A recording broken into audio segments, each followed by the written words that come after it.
Hi friends, welcome back to our channel. ఈరోజు మనం అమావాస్య అంటే ఏమిటో, అది ఎలా ఏర్పడిందో ఒక చిన్న స్టోరీ ద్వారా తెలుసుకుందాం.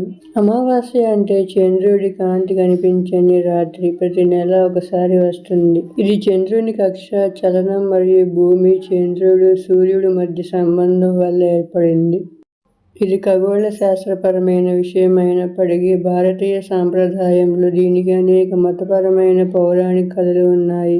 ఇప్పుడు ఇందులో శాస్త్రపరమైన విశ్లేషణతో పాటు ఒక ఆసక్తికరమైన కథను చెప్పుకుందాం. అమావాస్య శాస్త్రపరంగా ఎలా ఏర్పడిందో తెలుసుకుందాం. భూమి చుట్టూ చంద్రుడు తిరుగుతున్నప్పుడు ప్రతి 29.5 రోజులకు ఒకసారి చంద్రుడు భూమికి, సూర్యుడికి మధ్యలోకి వస్తాడు. ఆ సమయంలో చంద్రుడి వెనుక భాగం సూర్యకాంతిని గ్రహిస్తుంది, కానీ భూమి వైపు ఉండే భాగం అంధకారంగా ఉంటుంది. అందుకే ఆ రోజు మనకు చంద్రుడు కనిపించడు. ఆ రాత్రిని అమావాస్య అంటారు. అమ అంటే లేని, వాస్య అంటే చంద్రుని వెలుగు అన్న అర్థం. అంటే ప్రతి నెల చంద్రుడు భూమికి, సూర్యుడికి మధ్యగా వస్తే అమావాస్య, పూర్తిగా భూమి వెనుకకి వెళ్తే పౌర్ణమి. ఇలా 15 రోజులకోసారి చంద్రుడి రూపం మారుతూ ఉంటుంది. పౌరాణికంగా అమావాస్య ఎలా ఏర్పడింది ఒక కథ ద్వారా చూద్దాం. పురాణాల ప్రకారం అమావాస్య రావటానికి ఓ కథ ఉంది. చాలా సంవత్సరాల క్రితం దేవతలు మరియు అసురులు అమృతాన్ని పొందడానికి పార్థివ సముద్రాన్ని మదించారు. ఆ సముద్ర మథనంలో అమృతం బయటపడింది. దానిని అందుకోవడంలో దేవతలు, రాక్షసుల మధ్య గొడవ ఏర్పడింది. శ్రీ మహావిష్ణువు మోహిని రూపంలో వచ్చి దేవతలకి అమృతాన్ని పంచిపెట్టాడు. అయితే రాహు అనే రాక్షసుడు మాయగా దేవతలు వేషం వేసుకొని అమృతం తాగబోతూ ఉండగా చంద్రుడు మరియు సూర్యుడు అతడిని గుర్తించి మహావిష్ణువుకి తెలియజేశారు. వెంటనే విష్ణువు సుదర్శన చక్రంతో రాహువును 2 భాగాలుగా కట్ చేశాడు. అప్పటి నుంచి రాహువు తలభాగం మాత్రమే అమరత్వం పొందింది.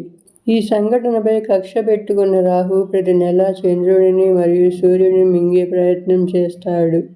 ఇదే గ్రహణం, కానీ చంద్రుడిపై అతడి కోపం ఎక్కువగా ఉండడంతో ప్రతి నెల ఒకసారి చంద్రుడిని, తన కాంతిని కోల్పోయేలా చేస్తాడు. అది అమావాస్య. మరో కథ చంద్రుడు శాపగ్రస్తుడు. ఇంకొక ప్రాచీన కథ ప్రకారం చంద్రుడు 27 నక్షత్రాల కుమార్తెలను వివాహం చేసుకున్నాడు. కానీ అతడికి రోహిణి అనే భార్య అంటే మాత్రమే ఎక్కువ ప్రేమ ఉండేది. మిగతా భార్యలు అసంతృప్తిగా శివుడిని ఆశ్రయించారు. అప్పుడు శివుడు చంద్రుడికి శాపం ఇచ్చాడు, నీ తేజస్సు రోజు రోజుకు తగ్గిపోతూ చివరకు నశించిపోతుంది అని. దీనితో చంద్రుడు దిగులుగా శివుణ్ణి ప్రార్థించాడు. శివుడు సంతోషించి నీ తేజస్సు క్రమంగా తగ్గి మళ్ళీ పెరిగేలా చేస్తాను అని అనుగ్రహించాడు. అప్పటి నుంచి చంద్రుడు ప్రతి నెల కాంతిని కోల్పోయి అమావాస్య రోజున పూర్తిగా మాయమవుతాడు. ఆ తర్వాత మళ్ళీ కాంతిని పొందుతూ పౌర్ణమి రోజున నిండు చంద్రుడిగా కనిపిస్తాడు. సంస్కృతిలో అమావాస్యకి ప్రాముఖ్యత. అమావాస్య భారతీయ సాంప్రదాయంలో చాలా విశిష్టమైన రోజు. ఆ రోజున పితృదేవతలకు తర్పణం, శ్రాద్ధ క్రియలు చేయడం ద్వారా వారికి శాంతి చేకూరుతుందని నమ్మకం. ముఖ్యంగా మహాలయ అమావాస్య చాలా ప్రాముఖ్యంగా భావించబడుతుంది. అలాగే కొంతమంది దీన్ని దుష్ప్రభావాల రోజు అనే కోణంలో కూడా చూస్తారు. శక్తులంతా ముడుచుకుపోయే సమయం కావడంతో కొన్ని తంత్ర సాధనాల్లో అమావాస్యను ముఖ్యంగా ఉపయోగిస్తారు. అమావాస్య అనేది ఖగోళ శాస్త్రపరంగా ఎంతో సహజమైన ప్రక్రియ. అయినా మన సంస్కృతిలో దీన్ని చుట్టూ కథలు, ఆచారాలు, విశ్వాసాలు అలుముకున్నాయి. ఈరోజు మనకు చంద్రుడు కనిపించకపోవచ్చు, కానీ ఆ వెలుగులోనే రాత్రి కూడా ఎన్నో కథలతో, భావాలతో నిండి ఉంటుంది. ఇలా ప్రతి నెల వచ్చే అమావాస్య ప్రకృతి అద్భుతంగా పనిచేస్తున్న ఒక సూచన మాత్రమే కాదు, అది మన సంస్కృతికి అద్దం పడే ఓ ఆధ్యాత్మిక పరిమళం కూడా.